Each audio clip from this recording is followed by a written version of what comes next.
Pakistan peoples party के रहनुमा सैयद जाहिद हुसैन शाह बुखारी की ज़ेर सदारत Peoples Party labour colony office Sukkur में एक अहम इजलास मुनक्किद हुआ। इजलास में पुराना सखर और शालीमार के इलाकों से ताल्लुक रखने वाली पीपल्स पार्टी की खवातीन और मर्द कारकुनान ने बड़ी तादाद में शिरकत की। इस मौके पर खिताब करते हुए सैयद जाहिद शाह बुखारी ने कहा कि 12 रबीउल अव्वल का दिन दोनों जहानों के सरदार रहमतुल लिल आलमीन हजरत मोहम्मद मुस्तफ़ा सल्लल्लाहु अलैहि वसल्लम की विलादत बासादत का दिन है, जिसे भरपूर अकीदत और एहतराम के साथ मनाया जाएगा। उन्होंने कहा कि इसी तरह 6 सितंबर यौम दिफा पाकिस्तान है, जिस दिन 1965 की जंग में पाक फौज और अवाम ने जुर्रत और बहादुरी की तारीख रकम करते हुए दुश्मन को शिकस्त फाश दी।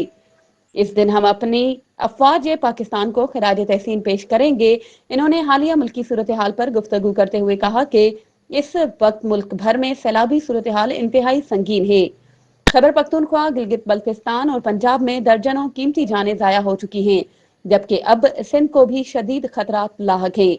सैयद जाहिद शाह बुखारी ने कहा कि पीपल्स पार्टी रहनुमाओं खुसूसन निसार अहमद खोड़ो और दीगर क़यादत ने कारकुनों को अलर्ट रहने की हिदायत दी है ताकि किसी भी मुमकिन हंगामी सूरत हाल का बरवक्त मुकाबला किया जा सके।